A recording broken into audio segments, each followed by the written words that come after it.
아침 저녁으로 제법 쌀쌀한데 모두 건강에 유의하셨으면 좋겠습니다.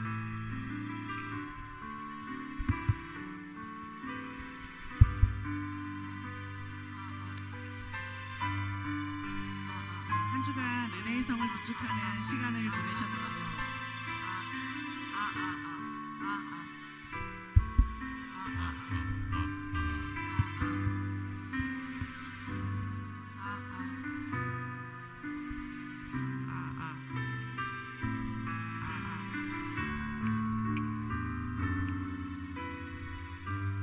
자, 할렐루야.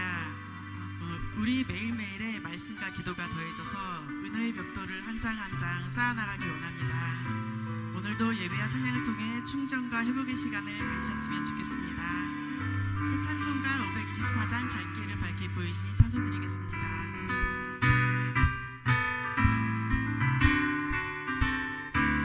갈 길을 밝게 보이시니 갈 길을 밝게 보이시니 주 앞에 빨리 나갑시다.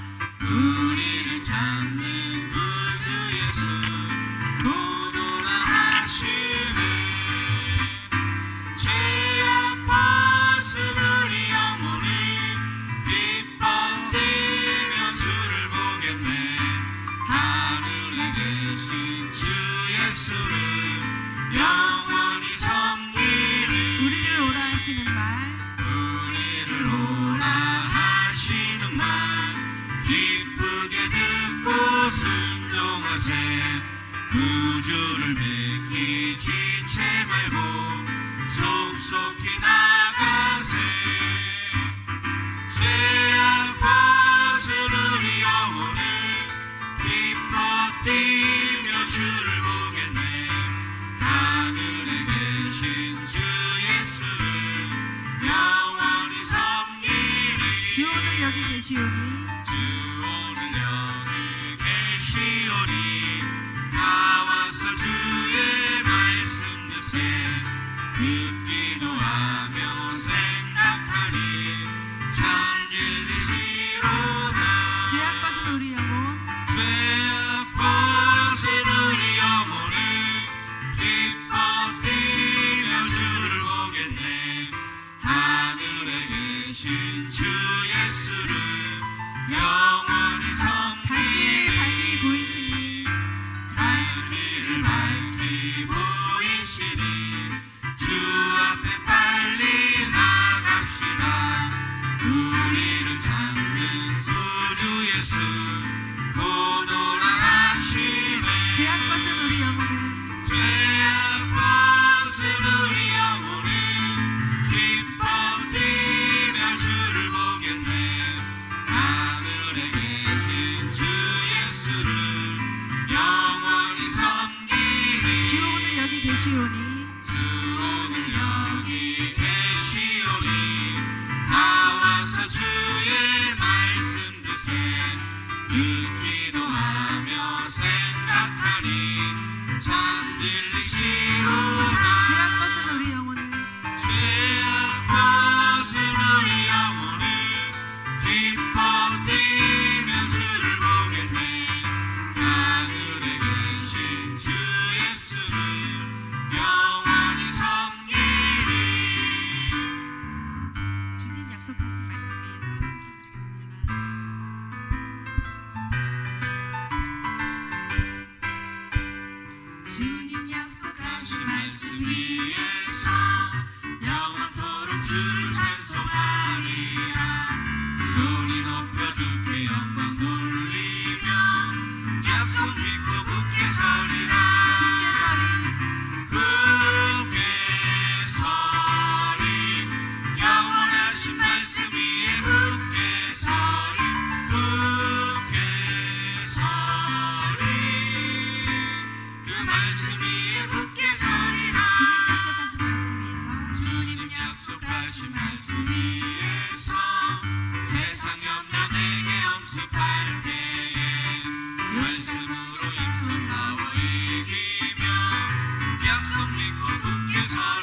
힘써 싸워 이기며 약속 믿고 굳게 서리라. 굳게 서리 영원하신 말씀 위에 굳게 서리. 굳게 서리 그 말씀 위에 굳게 서리라. 주님 약속하신 말씀 위에서 성령 인도하는 대로 행하며 주님 품에 항상 안식 얻으며 약속 믿고 굳게 서리라. 굳게 서리 영원하신 말씀 위에 굳게 서리. 굳게 서리 그 말씀 위에 굳게 서리라. 굳게 서리 영원하신 말씀 위에 굳게 서리. 굳게 서리 그 말씀 위에 굳게 서리라. 은혜의 성을 구축하면서 매일 한 장씩 찬양을 읽으십니까? 말씀을 한 구절씩 매일 읽으십니까? 기도로 하루하루 벽돌을 쌓고 계십니까? 그 말씀이 굳게 서는 게 정말 큰 힘이 되는 것을 경험하는 한 주간이었습니다. 우리가 찬양하는 하나님은 지금도 살아 역사하시는 주님이십니다. 우리의 부활과 영원한 소망이 되시는 살아계신 주님을 바라보시기 바랍니다. 살아계신 주 찬송 드리겠습니다.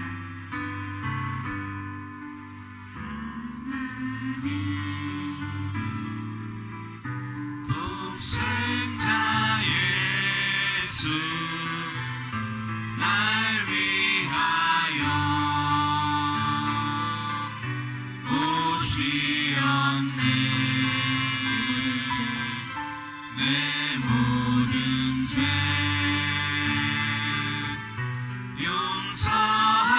용서하시고 죽음에서 부활하신 나의 구세주. 살아계신 주 살아계신 주 나의 참된 소망 걱정 근심 전혀 없네. 사랑의 주님 갈 길 인도하리. 내 모든 삶의 기쁨 늘 충만하네. 주 안에서 거듭난 생명 주 안에서 거듭난 생명 도우시는 주의 사랑 참 기쁨과 확신 가지고 예수님의 도심을 믿으며 살리. 살아계신 주 나의 참된 소망 걱정 근심 전혀 없네. 사랑의 주님 갈 길 인도하니 내 모든 삶의 기쁨 늘 충만하네. 주 안에서 거듭난 생명 주 안에서 거듭난 생명 도우시는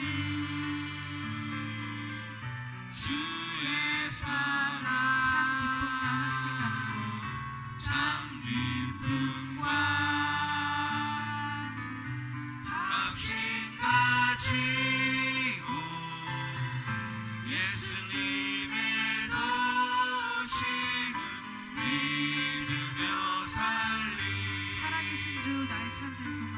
살아계신 주 나의 참된 소망 걱정 근심 전혀 없네 사랑의 주님 갈 길 인도하니 내 모든 삶의 기쁨 늘 충만하네 살아계신 주 살아계신 주 나의 참된 소망 걱정 근심 전혀 없네 사랑의 주님 갈 길 인도하니 내 모든 삶의 기쁨 늘 충만하네 예수 우리 왕이여 찬송드리겠습니다.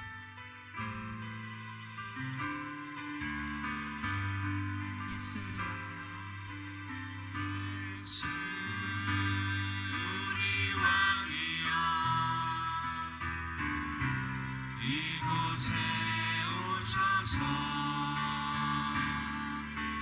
우리가 함께 드리는 영광을 받아주소서 우리는 주님의 백성 주님은 우리 왕이라 왕이신 예수여 오셔서 자정하사 다스리소서 예수 우리 주시여 예수 우리 주시여 이곳에 오셔서 우리가 주께 드리는 찬양을 받아주소서 우리는 주님의 종들 주님은 우리 주시라 주 대신 예수님 오셔서 이 찬양을 받아주소서 묵상으로 예배 준비하시겠습니다.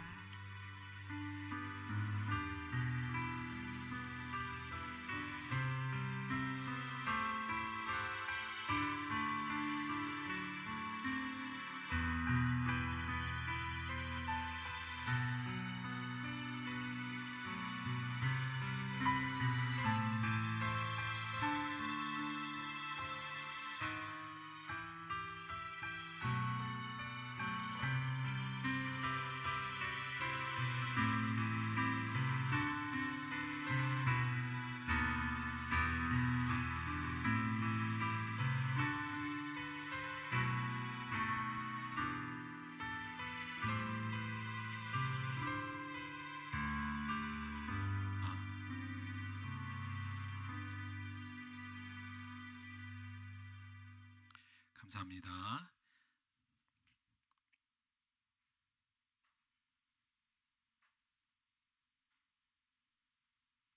우리 다 같이 묵상함으로 9월 21일 주일 예배를 하나님께 드리겠습니다.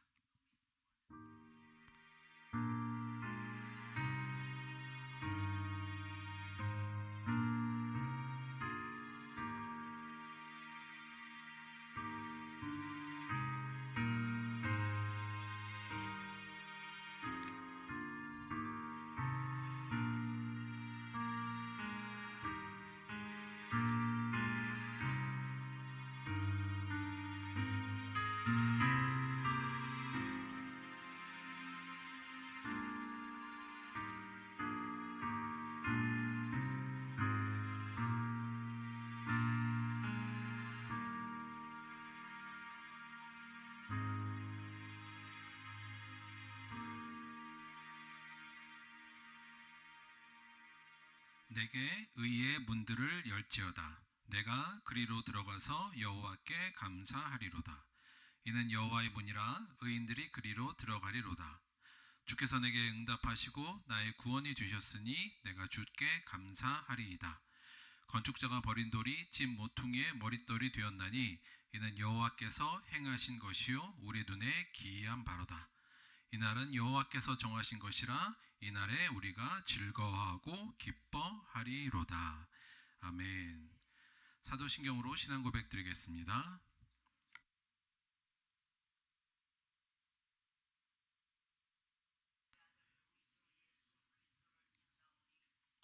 성령으로 잉태하사 동정녀 마리아에게 나시고 본디오 빌라도에게 고난을 받으사 십자가에 못 박혀 죽으시고 장사한 지 사흘 만에 죽은 자 가운데서 다시 살아나시며 하늘에 오르사 전능하신 하나님 우편에 앉아 계시다가 저리로서 산자와 죽은 자를 심판하러 오시리라. 성령을 믿사오며 거룩한 공예와 성도가 서로 교통하는 것과 죄를 사하여 주시는 것과 몸이 다시 사는 것과 영원히 사는 것을 믿사옵나이다. 아멘. 정경숙 성도님께서 우리를 대표하여 기도해 주시겠습니다.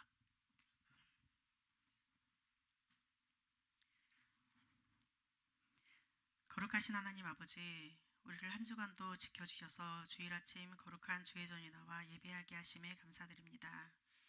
매일같이 주어지는 일상에 감사할 줄 아는 우리들이 되게 하여 주시고, 나아가 주님께서 우리에게 각자에게 주신 사명에 감사하고 은혜를 누리는 우리들이 되게 하여 주시옵소서. 사랑과 은혜의 주님, 지금 우리들은 은혜의 성 안에 거하며 나를 지키려는 목적을 가지고 100일 프로젝트를 진행 중에 있습니다. 각자에게 지혜 주시고 인내로 순종하는 우리들이 되게 하여 주시옵소서. 우리가 하나님으로부터 받은 은혜들을 기쁨과 감사로 누리는 훈련을 통해 자숙한 신앙인으로 성장하며 매일의 삶에서 평안의 상태를 유지하는 우리들이 되게 하여 주시옵소서. 이 시간 들벗교회에 세워주신 김도연 목사님을 성령의 권능으로 붙들어 주셔서 오직 하나님의 뜻을 온전히 전하는 시간이 되게 하옵시고, 그 말씀을 잘 새기고 각자의 삶에 잘 적용하는 우리 모두가 되게 하여 주옵소서. 우리를 오늘의 예배로 주님 영광 받으시기 원하오며 거룩하신 예수 그리스도 이름으로 기도드립니다. 아멘.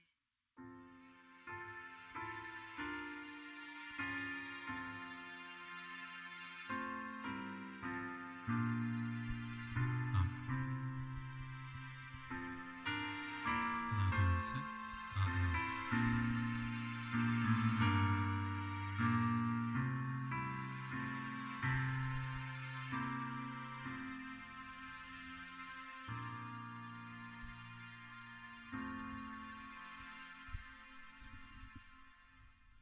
죄송해요. 제가 뭘 좀 잘한다고 어제 만졌는데 뭘 잘못 만졌나 보네요. 일단 오늘 이렇게 갈게요. 자, 일단 특송, 오늘 특송은 십자가 그 사랑인데 조금 준비를 좀 해야 돼요. 저희 개건 멤버도 좀 계시고, 그래서 일단 준비하도록 하겠습니다.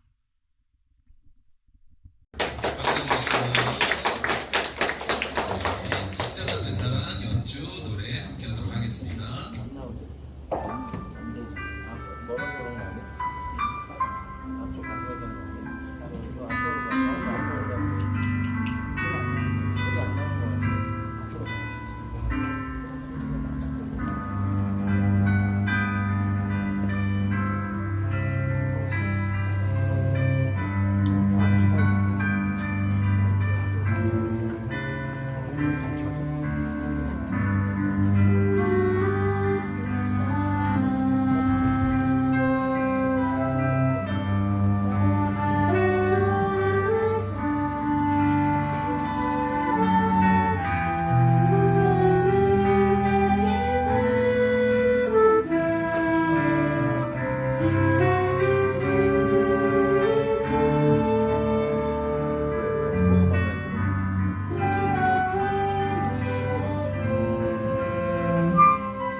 신약성경 디모데전서 6장 6절에서 8절까지의 말씀입니다.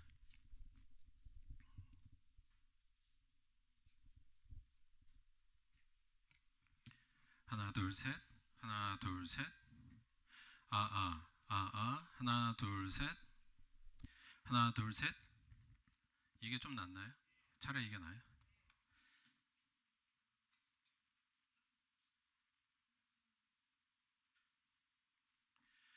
디모데전서 6장 6절에서 8절까지입니다. 신약성경 341페이지 디모데전서 6장 6절에서 8절까지의 말씀 길지 않으니까 우리 함께 한 목소리를 봉독하도록 하겠습니다. 시작. 그러나 자족하는 마음이 있으면 경건은 큰 이익이 되느니라. 우리가 세상에 아무것도 가지고 온 것이 없음에 또한 아무것도 가지고 가지 못하리니 우리가 먹을 것과 입을 것이 있은즉 족한 줄로 알 것이니라. 아멘.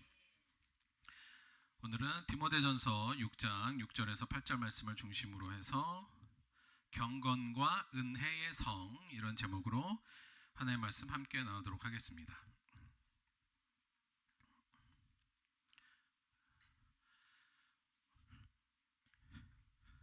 저는 찬양을 잘 하는 편입니다. 제 얘기예요. 깜짝 놀랐죠. 그래서 아니, 목사님이 저런 얘기를 하면 안 되는데 약간 그렇게 당연히 느끼실 수가 있는데 저는 개인적으로 찬양을 좀 잘 하는 편입니다. 이게 무슨 말이냐면 저는 그렇게 생각하고 있어요. 근데 여러분, 그 찬양이라는 걸 구성하는 걸 크게 세 가지 정도로 구성이 된다고 볼 수 있을 것 같아요. 찬양한다고 우리가 했을 때 첫째, 찬양에서 중요한 게 뭐냐면 사실은 가사가 되게 중요합니다. 그러니까 왜냐하면 찬양은 결국은 곡조가 있는 기도라고 저희가 보통 이야기하잖아요. 그래서 사실은 가사 내용이 하나님께 올려드리는 거기 때문에 그 내용 자체가 굉장히 중요해요. 실제로 우리가 찬송가하고 복음성가를 이렇게 나누잖아요. 그러니까 보통은 찬송가는 하나님께 직접적으로 올려드리는 경배와 찬양을 의미하고, 보통 복음성가는 내 개인의 신앙 고백을 담는 가사를 보통 복음성가로 구분합니다. 물론 찬송가에도 복음성가 같은 게 있고 복음성가에도 그런 게 있습니다만 일반적으로는 그렇게 구별을 해요. 근데 사실은 우리가 일반적으로 생각할 때, 그러니까 저 같은 사람은 이 찬송가 가사에서 많이 긁히는 부분들이 사실 좀 있습니다.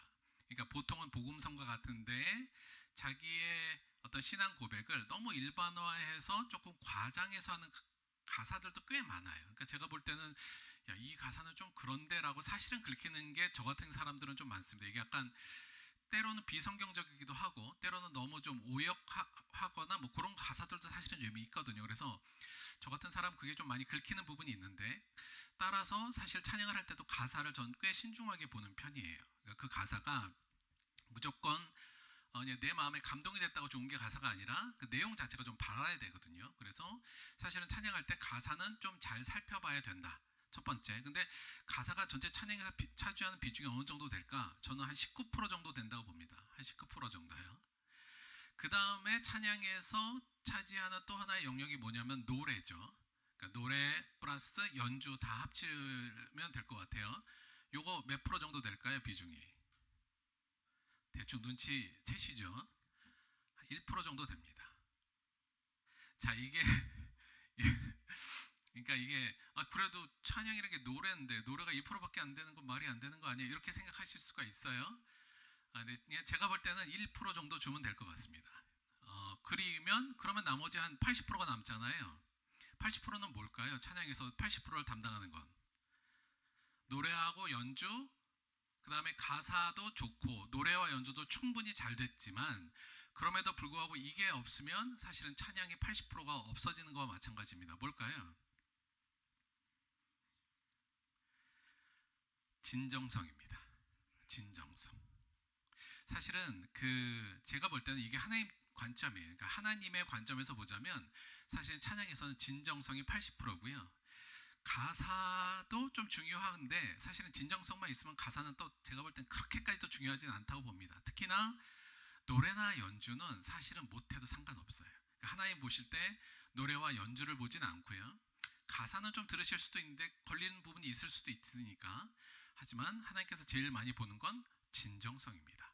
물론 이 진정성을 저희가 정의하기가 조금 쉽지는 않은 부분이 있어요. 그럼에도 불구하고 진심을 다해서 하나님을 찬양하는 그 마음이 찬양에서는 거의 대부분이라고 보시면 됩니다.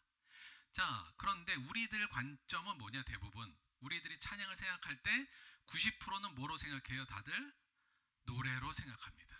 자, 노래와 연주를 찬양의 거의 90%로 생각을 해요.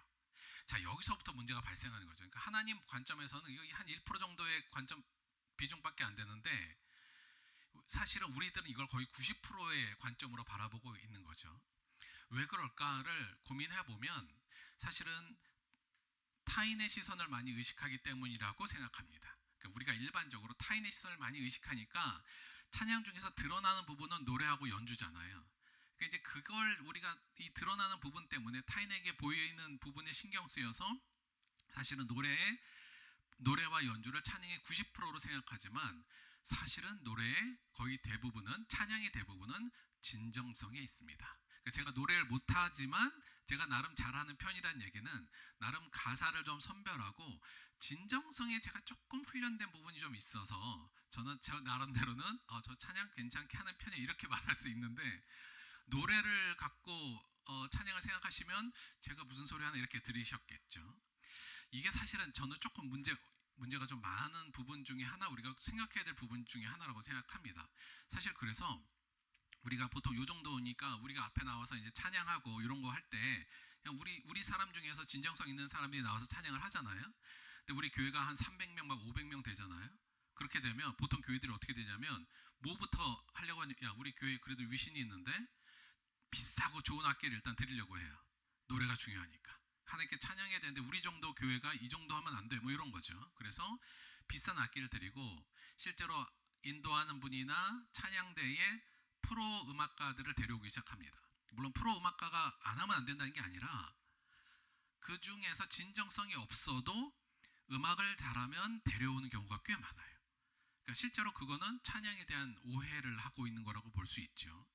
찬양은 잤다 깨나도 중요한 건 진정성입니다. 하나님은 우리의 진정성을 보시지 노래와 연주 실력을 보는 건 아니에요. 그래서 어떻게 하면 이 찬양의 진정성을 내가 지킬 것이냐를 고민해야 되지 그게 먼저 물론 좋은 악기와 좋은 연주로 하면 더 좋지만 그게 없어도 하나님 보실 때는 참된 찬양은 그거와 별 상관없이 하나님은 받아들이신다는 것을 기억해야 됩니다. 자, 근데 이게 사실은 굉장히 중요한 부분이에요.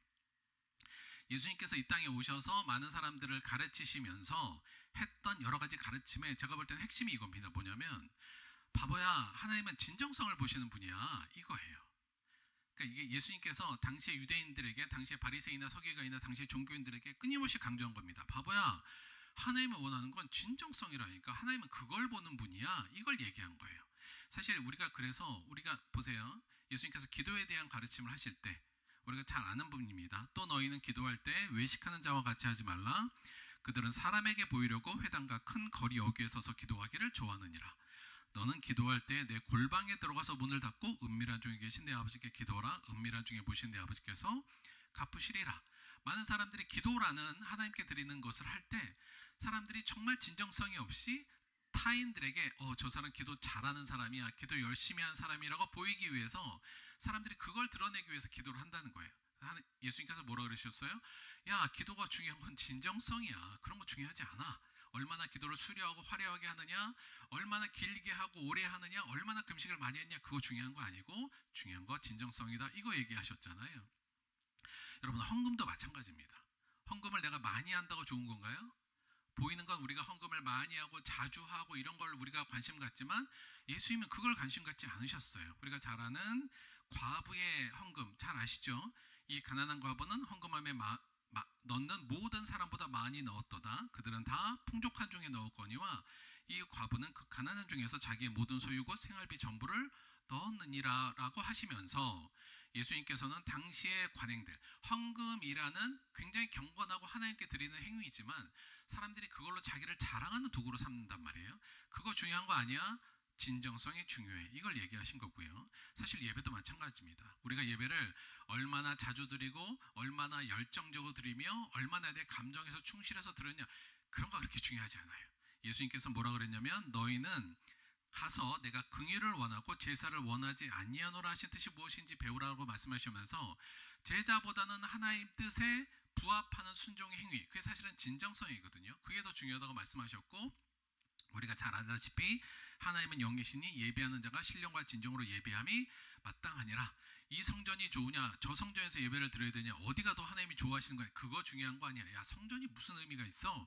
하나님은 신령과 진정으로 예배드린 자를 찾고 계셔가 예수님이 하신 말씀입니다. 선행도 마찬가지예요. 우리가 누구를 도와주거나 어려운 사람을 구제하는 거 좋은 일입니다. 그러나 거기서도 중요한 건 진정성이에요. 자, 예수님께서 하신 말씀 선행에 대해서, 그러므로 구제할 때 외식하는 자가 사람에게 영광을 받으려고 회당과 거리에서 하는 것 같이 너희 앞에 나팔을 불지 말라. 너는 구제할 때 오른손이 하는 것을 왼손이 모르게 하여 내 구제함을 은밀하게 하라. 은밀한 중에 보신 너희 아버지께서 갚으시리라. 사람들이 선행을 함에 있어서도 중요한 건 그 선행의 행동 자체가 아니라 그 행동을 통해서 내가 사람들한테 저 사람 착한 사람이야, 저 사람은 참 좋은 일을 하는 사람이야 라는 것을 보여주기 위한 목적으로 하는 선행은 의미 없다는 얘기입니다. 그래서 오른손이 하는 걸 왼손이 해. 선행을 할 때도 그 진정성, 하나님을 사랑하는 마음과 그분의 뜻을 따르겠다는 그 진정성을 갖고 하는 게 중요하지, 그 행위 자체보다도 그 진정성이 중요하다는 얘기를 끊임없이 하신 분이에요. 그래서 사실은 야 바보야, 하나님은 진정성을 보는 분이야 라고 끊임없이 얘기했는데, 당시의 사람들은 그럼에도 불구하고 당시의 서기관이나 바리새인들은 보이는 것, 그렇죠? 그 형식이나 외형적인 것에 끊임없이 몰두했다. 그리고 그것을 통해서 자기의 어떤 유익, 사람들로부터 칭찬받고 하는 것을 통해서 이러한 중요한 경건의 행위를 했다는 거죠. 사실은 이거 정말 중요한 문제입니다. 사실 우리 많은 그리스도인들이 사실은 매일 기도하고 매일 헌금하고 예배도 드리고 선행도 하지만 사실은 자기를 위해서 하는 경우가 굉장히 많아요. 소위 말하면 진정성 없는 신앙 행위를 하는 경우가 굉장히 많다는 얘기입니다. 그래서 예수님께서는 팔복 중에서도 이렇게 말씀하셨죠. 마음이 청결한 자는 복이 있나니 그들이 하나님을 볼 것입니다. 청결한 마음으로 기도하고 청결한 마음으로 찬양하고 청결한 마음으로 헌금하고 예배하고 선행을 하는 것, 그럴 때 우리가 하나님을 보는 거야. 그게 정말 중요한 거야. 하나님은 그걸 보니까. 이걸 예수님께서 끊임없이 강조하셨어요. 그런데 우리는 여전히 보이는 부분, 그래서 찬양한다면 노래를 잘했어 그러면 찬양을 잘했다 그러고, 헌금을 많이 했다 그러면 훌륭한 사람이라 그러고 이런단 말이죠. 이게 중요하지 않다는 것을 끊임없이 말씀하셨지만 여전히 우리도 그 안에 갇혀있는 경우들이 굉장히 많다. 사실 우리가 그리스도인으로 제일 신경 써야 될 부분 중에 한 부분입니다. 자, 그러면 왜 우리는 그토록 외식적인가? 를 좀 고민해 보고 싶어요. 즉 경건의 모양은 있는데 우리가 거기서 늘 진정성이 빠진 것들을 열심히 한단 말이죠. 왜 우리는 이렇게 외식적이야? 라는 부분을 고민할 필요가 있을 것 같습니다. 물론 이 부분에 대해서 우리가 다양한 각도로 좀 살펴볼 수 있는데, 오늘은 조금 더 심리적인 부분도 접근해보면 이것도 재미있는 부분일 수 있을 것 같아요. 위니콧이라는 사람이 있습니다. 이게 그러니까 영국의 소아정신학과 의사예요. 근데 정신분석학도 같이 전공하신 분입니다. 그러니까 이분이 조금 그러니까 아이들을 양육하는 데 있어서 좋은 이론들을 많이 만들었어요. 특별히 충분히 좋은 엄마라는 개념도 이 사람이 만들어냈는데, 이게 뭐였냐면, 그러니까 우리가 아이를 키울 때 아이를 잘 돌보는 환경도 중요한데, 아이들이 좌절할 수 있는 환경, 그러니까 어느 정도의 안정적인 울타리에서 좌절하는 것도 아이들이 겪게 만들어야 된다. 그래야 아이들이 거기서 자율성과 독립성도 배우고 감정을 조절하거나 감정을 순화하는 것도 배운다. 뭐 이런 내용들을 처음에 그 개념을 얘기해서 오늘날은 되게 보편적으로 그 얘기를 하잖아요. 그걸 얘기하셨던 분인데, 이분이 1960년대에 진짜 자와 거짓 자에 따른 자기 왜곡이라는 논문 하나 쓰셨습니다. 근데 여기서 되게 중요한 개념을 하나 얘기했는데 뭐냐면, 그러니까 요번에 이제 아이들을 양육하는 과정을 연구하신 분이에요. 이분이 아이를 양육하다 보니까 부모의 역할에 따라서 아이들이 진짜 자아와 거짓 자아가 두 가지로 아이들의 자아가 바뀐다는 것을 발견했다는 거예요. 말이 조금 어려운데 좀 쉽게 설명을 드리면, 진짜 자아는 어떤 거냐면 아이들이 스스로의 자발성을 가지고 자신의 창조성을 잘 표현하는 상태를 진짜 자아라고 표현했어요. 그러니까 내 안에 있는 욕구와 내 안에 있는 어떤 창의성을 발현했을 때 사실은 양육자가 그것을 지지해주고 성원해주면 자기의 것을 계속 드러내는 거예요. 그러면서 내적인 자유감을 느끼고 그 안에서 진정성을 갖게 되고 더 나아가서 삶의 기쁨과 만족을 느끼는 상태, 이게 이제 진짜 자아 상태, 이렇게 표현을 합니다. 근데 이게 거짓 자아는 이런 거예요. 그러니까 아이가 이제 어렸을 때 내가 하고 싶은 것들, 내 창의성을 막 표출했는데 부모가 그걸 자꾸 억압하고 제재하고, 야 너는 이렇게 해야 돼, 그거 말고 이렇게 해야 돼라고 자꾸 하면 아이들이 어떻게 되냐면 내 속에 있는 자발성은 죽이고 거기서 하라고 강요한 대로 따라야지만 살 수가 있잖아요. 일단 힘이 없으니까 아이들은. 그래서 거짓 자아는 그런 상황에서 타인에 대한 기대에 맞추게 되고 그러면서 보여주기 위한 자아가 형성된다는 거예요. 그렇게 되면 어떻게 되냐면 그렇게 지내다가 보면 그러니까 타인의 눈에 맞추어서 산다는 거죠. 그렇게 되다 보면 자기 안에 공허감이 오고 당연히 불만족한 상황이 되겠죠. 그러니까 요거 진짜, 그래서 아이들이 거짓 자아를 가지고 살아가게 된다는 것을 이야기한 분입니다. 물론 사실은 이 내용이 사실 진짜 자아와 거짓 자아를 우리가 이렇게 무자로 자르기도 굉장히 어려운 부분이 있고요. 요 변화가 양육자에만 원인이 있다고 볼 수는 없는 뭐 등등의 문제가 있지만 요 개념을 잘 우리에게 보여준다는 점에서 꽤 의미 있는 연구였다고 봅니다. 즉 우리 안에 거짓 자아를 갖고 살아가는 경우가 꽤 많다는 거예요. 근데 물론 이런 생각이 들잖아요. 아니 그렇다고 우리가 늘 내 안에 있는 걸 무조건 다 드러낼 수는 없잖아. 맞죠? 그래서 이 사람도 거짓 자아 중에서 건강한 거짓 자아도 있다고 이야기를 해요. 그러니까 이건 뭐냐면 사회적 관계와 일상생활을 위해서 필요한 적응적 측면, 그러니까 우리가 사회에 살다 보면 예의도 지켜야 되고 또 사회적 역할도 수행하려면 자기 것을 무조건 다 드러낼 수는 없잖아요. 맞춰가야 되니까. 그런 의미에서는 건강한 거짓 자아도 있다. 그러나 이게 너무 지나치게 되면 실제로 문제인 건 병적인 거짓 자아인데, 이건 그러니까 참된 자아는 억압되고 사라진 상태에서 거짓 자아만 남은 상태예요. 그래서 끊임없이 누군가에게 잘 보여야 되고 완벽주의가 되고 타인의 기대에 맞춰 살면서 위선적인 삶을 살게 되고 더 나아가서 그래서 늘 불안하고 우울증으로 발견한다, 이렇게 얘기를 한 거예요. 그래서 어린 시절의 아이들이 이 병적인 거짓자가 자기의 자아의 중심이 되면 안 된다, 요 얘기를 한 건데, 이분이 얘기할 때는 이 진짜 자아가 중심이 되고 이 거짓자, 건강한 거짓자가 보조적인 역할을 잘 할 때 건강할 수 있다, 뭐 이런 얘기를 한 거예요.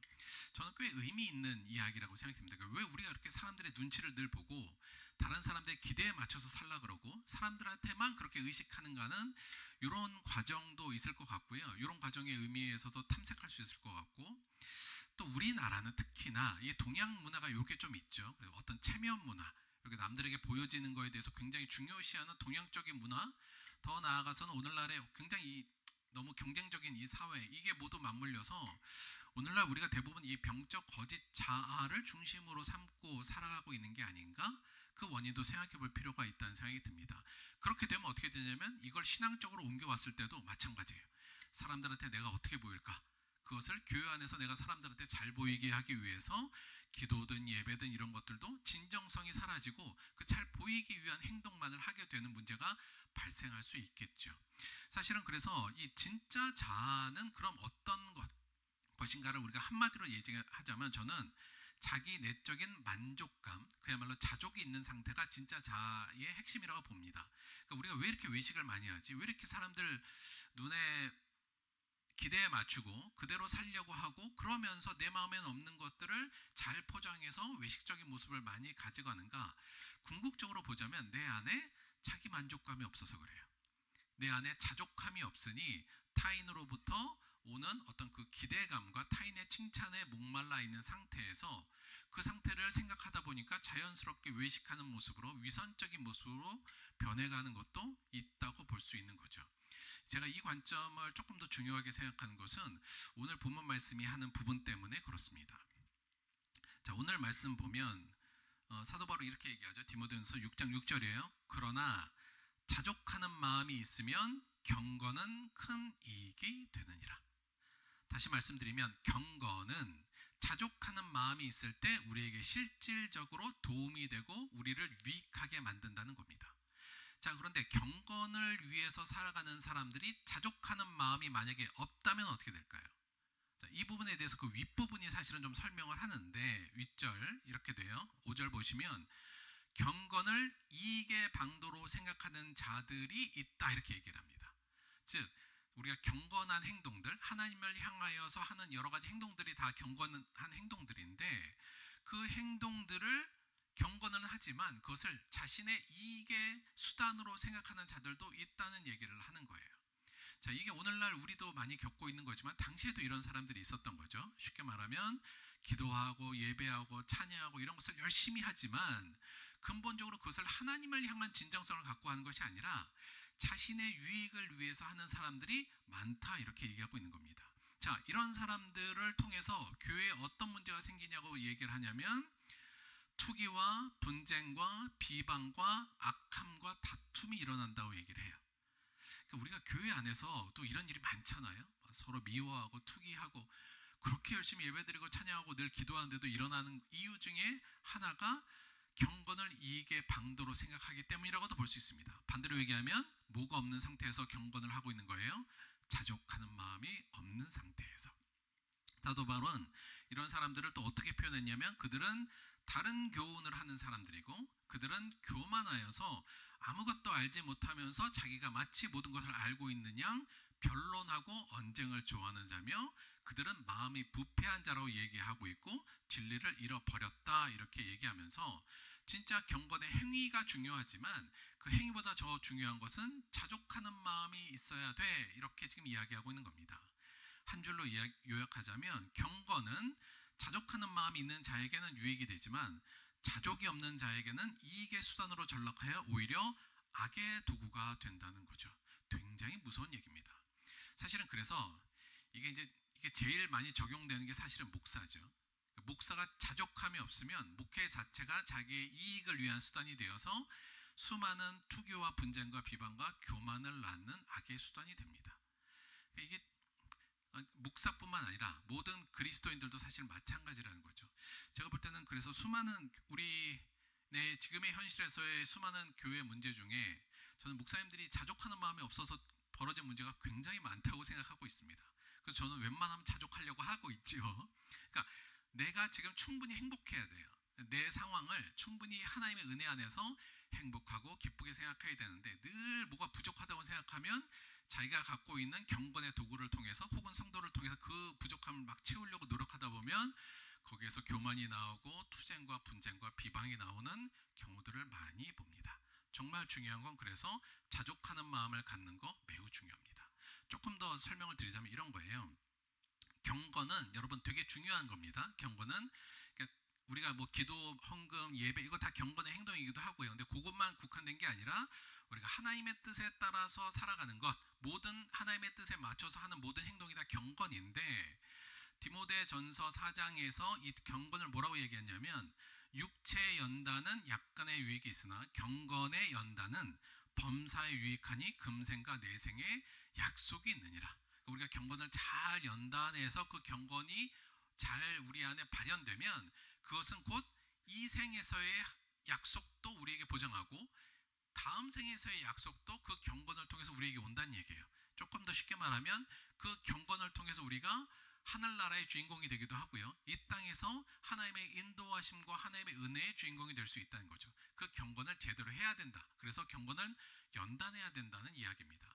그런 의미에서 경건은 굉장히 중요한데 기억해야 될 걸 경건이 두 가지로 나눈다는 겁니다. 첫째는 참된 경건이 있고요. 여기서 오늘 우리가 봤듯이 이 외식적인 경건이 있는 거예요. 자, 그래서 이 외식적인 경건, 실제로 내가 그렇게 하나님 안에서 진정성이 없는데도 불구하고 그 겉의 행위는 열심히 하지만 사실은 진정성이 없는 모습을 보이는 외식적인 거죠.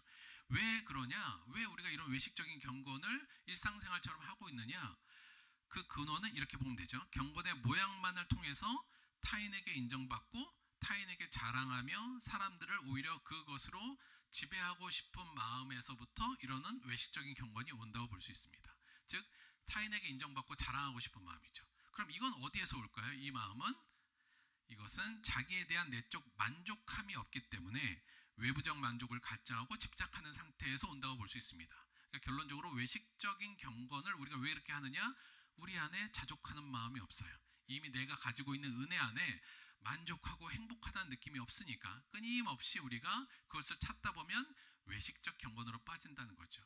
자, 참된 경건은 그럼 뭐라 그랬어요? 아까 말씀드렸지만 진정성이 있는 것이 경건, 참된 경건이잖아요. 즉 타인을 의식하지 않고 오직 하나님만 의식하며 주님만을 목적으로 하는 진정성이 있는 마음이 참된 경건으로 갈 수 있게 만드는 거죠. 그래서 우리가 참된 경건의 생활을 하려면 근본적으로 진정성이 있어야 됩니다. 진정성이 없는 것은 더 나아가면 악이라고도 할 수 있죠. 그런데 그럼 이 진정성 있는 마음은 어디에서부터 오느냐? 내면에 하나님의 은혜의 기쁨과 감사로 만족하는 그 자족 상태. 그래서 외부의 만족이 비교적 자유로운 상태가 됐을 때 비로소 우리 안에 진정성이라는 것이 발현될 수 있다는 얘기입니다. 물론 진정성이 이것만으로 발현되진 않습니다만 적어도 내 안에 하나님의 은혜 안에서 행복하다, 감사하고 기쁘다라는 마음이 있어야, 그래서 다른 거에 뭐 와야지만 내가 채워지지 않고 이미 채워진 상태가 됐을 때 하나님께 나아갈 때 진정성 있게 나아갈 수 있다는 얘기입니다. 그러니까 이게 빠져버리면 자꾸 하나님께 나아가는 것이 아니라, 말은 우리가 하나님께 찬양한다 그러고 하나님께 헌금한다 그러지만 다 사람들을 보면서 하는 행동으로 변화될 수 있다는 거죠. 이것을 사도 바울이 굉장히 중요하게 경고했고, 저는 오늘날 우리가 반드시 기억해야 될 경고라고 생각이 듭니다. 우리는 참된 경건으로 나아가야 됩니다. 그러기 위해서는 뭐가 필요해요? 진정성이 필요하고, 내가 내 하나님에 대한 이 진정성을 어떻게 내가 이걸 잘 지킬 것인가를 늘 고민해야 되죠. 근데 그 고민의 한 꼭지가 뭐냐면 내 안에 자족하는 마음이 있어야 된다는 겁니다. 내 안에 은혜로서 만족하는 마음이 있을 때 그 진정성이 발현되는 거죠. 저희가 지금 이거 하고 있잖아요. 은혜의 성벽 채우기. 은혜의 성벽을 쌓아서 은혜의 성을 쌓고 그 안으로 들어가자, 저희가 지금 이 이야기를 하고 있어요. 즉 은혜의 성벽을 쌓는 건데, 어떻게 일주일 동안 해보셨죠? 어떻게 잘 됩니까?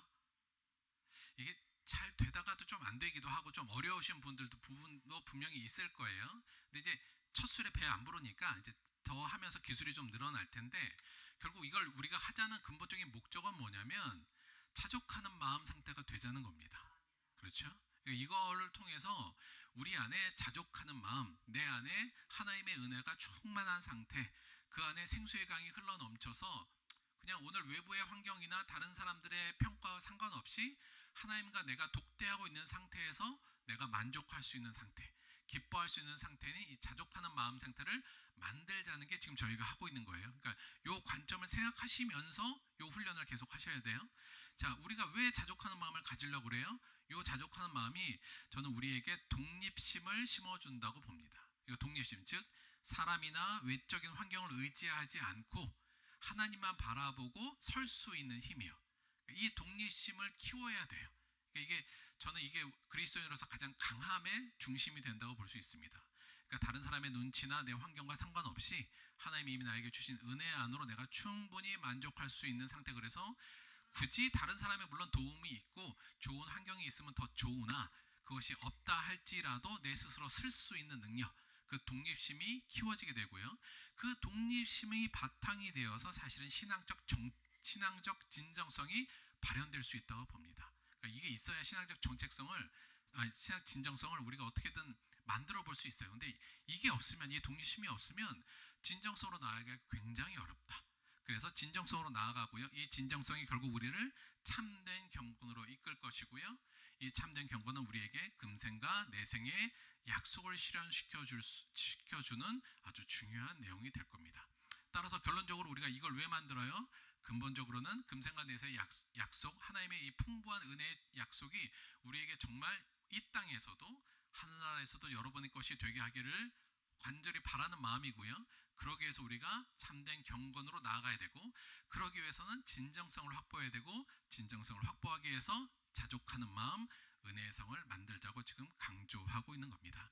따라서 100일 동안 저희가 이제 벌써 일주일이나 지났지만 이 생각으로 여러분이 잘 이 은혜의 벽돌을 만들어 주셨으면 좋겠어요. 그래서 어느 순간에든 어떤 환경에서든 내 안에 자족하고 감사한 마음이 있게 될 때 거기서부터 우리의 신앙의 진정성은 발현될 것이고 하나님의 은혜 가운데 진정으로 들어가게 될 겁니다.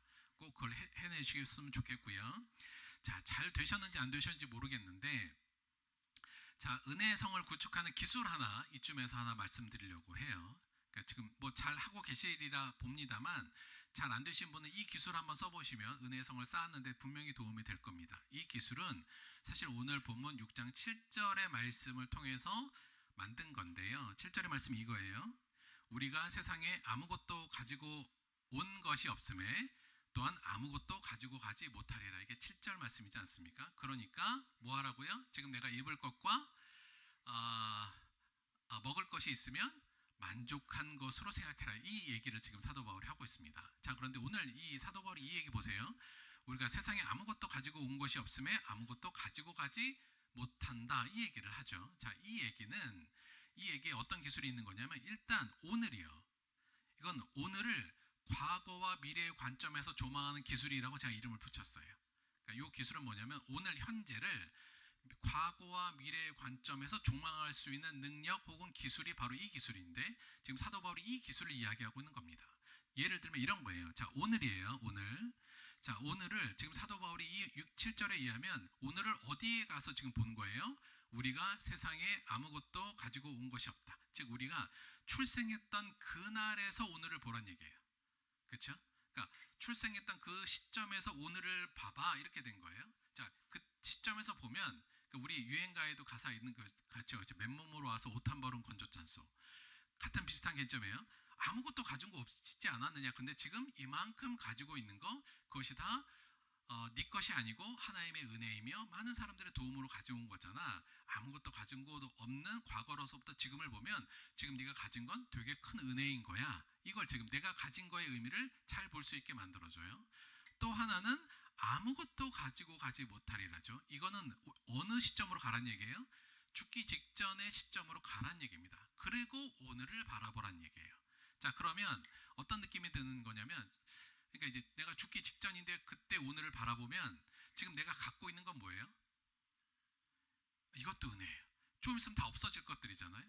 다 원래는 없어지고 다 놓고 가야 될 건데 지금 내가 갖고 있는 거 이걸 감사하면서 잘 활용해야겠구나 이 생각이 들고요. 또 하나 뭐냐면 우리가 오늘 불행한 건 뭐예요? 왜 나는 이게 없어요잖아요. 딴 사람들은 다 갖고 있는데 왜 나는 이게 없습니까? 딴 사람들은 자식도 잘 되고 건강하기도 하고 돈도 많고 막 나는 왜 이게 없어요잖아요. 이 시점에서 바라보면 그 모든 내가 갈망하고 갖고 싶어하고 없었던 불만의 요소들도 나중에 다 놓고 갈 거란 얘기입니다. 그러니까 그렇게 중요하지 않다는 것이 오늘날 시점에서 그 시점에선 사실 죽기 직전에 우리가 그런 거 갖고 가슴 아파하지 않겠습니까? 안 하잖아요. 그 시점에서 보자면 오늘날 내가 안 갖고 있는 것도 사실은 별거 아니라는 관점입니다. 즉 그러니까 오늘 네가 가지고 있는 것 중에 먹을 것과 입을 것이 있으면 만족하면서 살 수도 있는 거야 라는 이야기를 좀 하는 거죠. 그러니까 오늘이라는 현재를 바라볼 때 과거와 미래의 관점으로 조망하라는 얘기입니다. 그러면 충분히 오늘에 은혜롭게 보낼 수 있다는 방법이거든요. 저는 이 방법 되게 좋은 것 같습니다. 그러니까 오늘이라는 우리에게 주어진 시간을 이렇게 바라보면 사실 되게 은혜로워요. 자, 근데 제가 이것도 은혜롭지만 제 나름대로 그냥 이 부분을 약간 변형해서 조금 생각을 해봤는데 사실은 이 자족에 있어서 사실은 오늘을 어떻게 정의하냐가 굉장히 중요하거든요. 그러니까 오늘이라는 시간에 다른 것 없이 그냥 오늘이라는 날을 어떻게 정의하냐가 굉장히 전 중요하다고 보는데 예를 들면 이렇게 되죠. 이렇게 한번 해볼게요. 사실 저 조금 놀랐는데 뭐냐면 얼마 전에 공과를 하는데 아이들에게 야 너희들은 고등학생은 고등학생 너희들은 혹시 중학생으로 돌아가고 싶어? 이랬거든요. 그때 애들이 뭐라 그랬게요? 돌아가고 싶대요. 이상하잖아요. 그러니까 저희 때는 나는 빨리 어른이 돼서 시험 없는 세상에 살고 약간 이랬거든요. 근데 고등학생들은 중학생으로 돌아가고 싶대요. 중학생은 초등학생으로 돌아가고 싶대요. 초등학생들은 유치원 때가 당연히 좋죠 이래요. 되게 이상하고 왜 그러지? 라고 생각해 보니까 이게 애들이 올라갈수록 계속 짐이 쌓이니까 오히려 그 어렸을 때 좀 더 자유로웠을 때를 더 그리워하나? 약간 그런 생각도 저는 좀 들더라고요. 여러분 만약에 여기 타임머신이 있어요. 그래서 우리를 20년 전으로 보내줄 수 있다고 칩시다. 자, 갈 수 있어요 여러분? 자, 그러면 저는 50 지금 초중반이니까 30대 초중반으로 가는 거잖아요. 만약에 그렇게 가는 타임머신이 있으면 여러분 탈 겁니까? 안 탈 겁니까? 저는 사실 30대 초중반이 저한테는 제일 치열하게 산 시간이긴 했거든요. 근데 만약에 있으면 탈 것 같습니다. 20년 전으로 가라가면 갈 것 같아요. 여러분 어떠세요? 갈 것 같습니까? 네, 가야죠. 근데 이게 공짜면 가겠는데 한 1,000만 원 내라가면 1,000만 원 내고 탈까요, 여러분? 1,000만 원이면 탑니다. 저도 1,000만 원이면 30대 중반으로 초중반으로 갈 것 같아요. 얼마 정도까지 내실 수 있어요?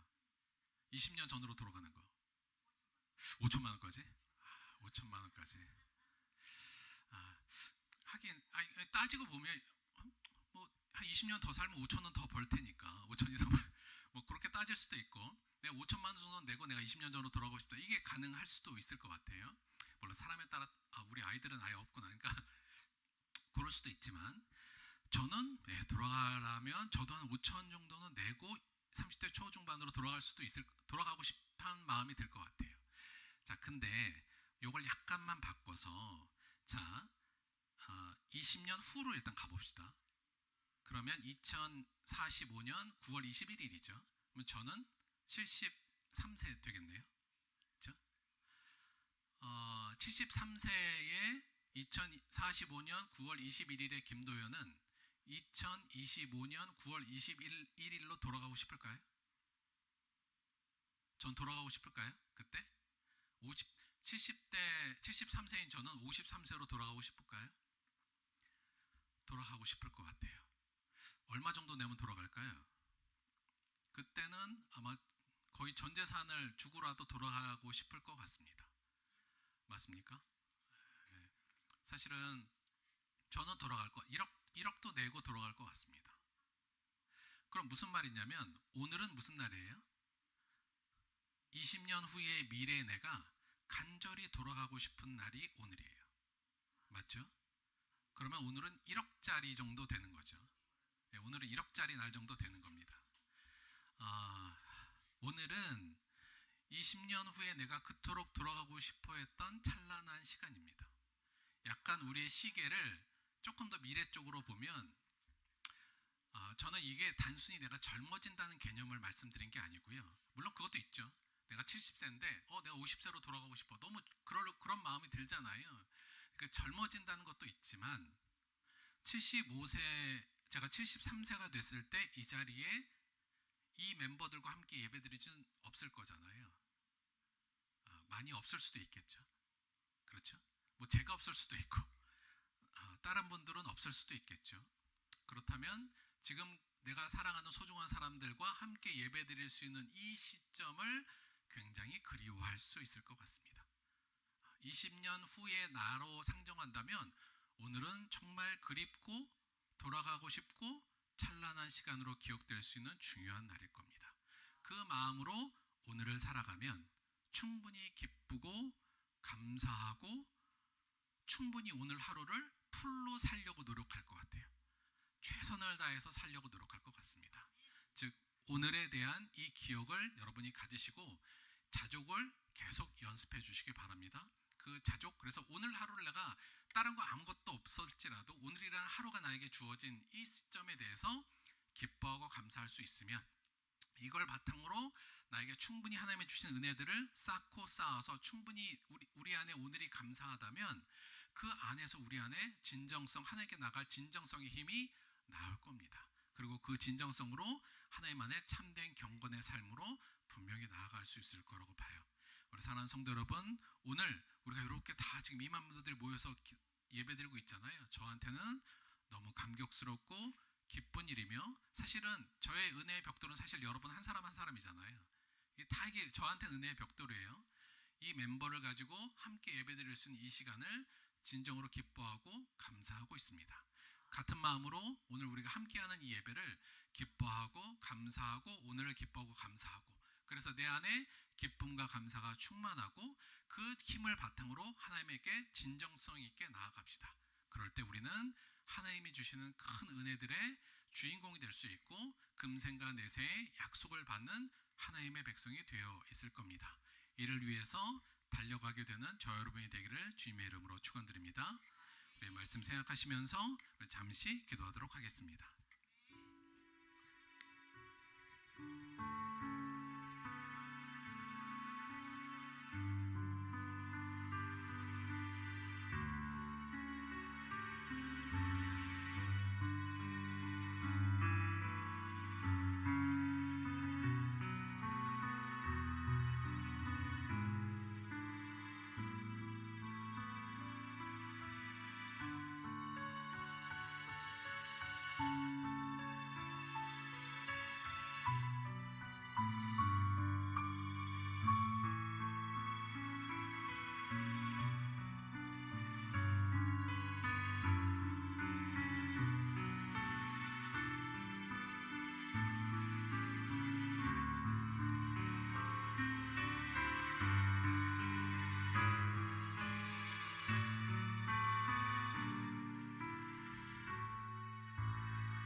하나님, 우리에게 빛나는 오늘을 주시니 고맙고 감사드립니다. 주께서 주신 생명으로 주께서 주신 이 날을 살아갈 수 있게 하여 주시니 고맙고 감사합니다. 더욱더 감사한 것은 부족하고 연약하고 죄 많은 우리를 불쌍히 여기시고 예수 그리스도를 통하여 우리를 하나님의 자녀로 삼아 주셔서 이 시간 우리가 한데 모여 하나님을 예배하고 주의 말씀을 듣고 그 안에서 하나님을 경배하는 이 예배 자리를 드릴 수 있는 이 모든 것에 다시 한번 감사를 드립니다. 주, 우리 안에 이 감사로 매일매일 풍성할 수 있도록 인도하여 주옵소서. 이 자체를 기뻐하는 자가 되게 하여 주옵소서. 우리에게 주신 모든 것을 바라보며 감사하고 오늘을 기쁨과 감사로 충분히 채워내어 오늘을 기쁨으로 살아가고 충분히 살 수 있는, 살아내는 우리들이 될 수 있도록 인도하여 주옵소서. 그리하여 주님 어디 앞에서나 우리가 당당하게 홀로 설 수 있는 자가 되게 하시고 이를 바탕으로 우리가 진정성을 가지고 하나님을 향해 나아갈 수 있도록 역사하여 주옵소서. 지금도 우리와 함께 하시며 우리에게 모든 것을 주신 하나님께 감사드리며 예수님의 이름으로 기도드렸습니다. 아멘. 죄송합니다. 잘 한번 고쳐볼게요. 저도 신경이 많이 쓰였네요. 죄송합니다.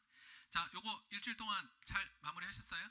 예, 감사합니다. 저도 잘 마무리했는데 이 일주일 이제 지났어요. 그래서 근데 여기 이제 은혜 성벽 벽돌 만들기 다 쓰셨죠. 그래서 요거 적기가 아마 좀 어려우셨을 거예요. 성경 읽고 하는 건 뭐 괜찮아도 조금 어려울 수 있어도 계속 잘 고민하고 또 묵상하시면서 이 내용 잘 만들어 가시고 자기만의 독특한 거 있으면 더 좋아요. 그래서 그런 것들도 많이 만드셨으면 좋겠고요.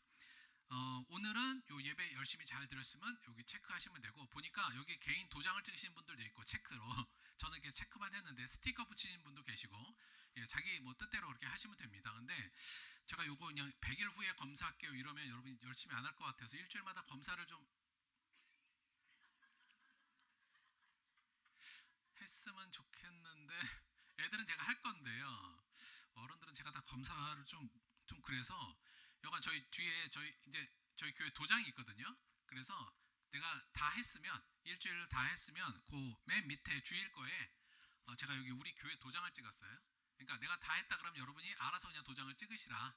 그 정도 되면 일정 부분 약간의 그런 동기부여도 좀 될 수 있지 않을까. 그래서 일주일 동안 이거 잘 마치셨으면 교회 도장 하나 찍고 한 주 또 시작하시고 이렇게 해보도록 하겠습니다. 뭐 질문 사항 있으면 나중에 저한테 따로 이거 어떻게 해야 되는지 질문하시고, 이게 그냥 뭐 정답이 있진 않아요. 내가 잘 만들어 가시면 되는 거니까 그렇게 해서 잘 만드셔서 저희 일주일 이제 지났는데 앞으로 많은 날이 남았습니다. 혹시 일주일 동안 못 하셨더라도 다시 지금부터 시작해도 되니까 열심히 잘 해주셔서 우리 연말에 100일의 훈련 잘 마치고 잘 훈련된 모습으로 우리 안에 자족함이 흘러나오고 감사가 흘러나오는 그 모습을 바라보면서 열심히 해주시기 바랍니다.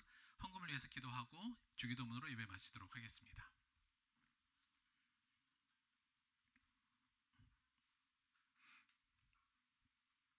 하나님, 우리의 눈을 열어 우리의 없는 것을 바라보는 것이 아니라 이미 받은 것을 잘 바라볼 수 있는 눈을 허락하여 주옵소서.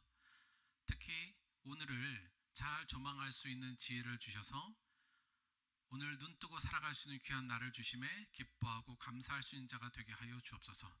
사도 바울이 먹고 입을 것이 있으면 오늘도 우리 만족하자 이렇게 얘기했는데 우리 또한 그 수준으로 도달할 수 있도록 함께 하시고 무엇보다도 우리가 이미 받은 은혜들이 얼마나 큰지를 볼 수 있는 믿음의 눈을 허락하여 주옵소서. 오늘도 주 안에 감사하여 예물로 나왔습니다. 이 예물을 쓰이는 모든 곳에 하나님의 이 무한한 사랑이 전파되게 하시고 드린 손길마다 함께하여 주셔서 세상이 줄 수 없는 하나님의 기쁨과 감사와 평안으로 가득 채워 주옵소서. 감사드리며 예수님의 이름으로 기도드렸습니다. 아멘. 주기도문 하겠습니다. 하늘에 계신 우리 아버지여, 이름이 거룩히 여김을 받으시오며 나라가 임하시오며 뜻이 하늘에서 이루어진 것 같이 땅에서도 이루어지이다. 오늘 우리에게 일용할 양식을 주시옵고 우리가 우리에게 죄 지은 자를 사하여 준 것 같이 우리 죄를 사하여 주시옵고 우리를 시험에 들게 하지 마시옵고 다만 악에서 구하시옵소서. 나라와 권세와 영광이 아버지께 영원히 있사옵나이다. 아멘.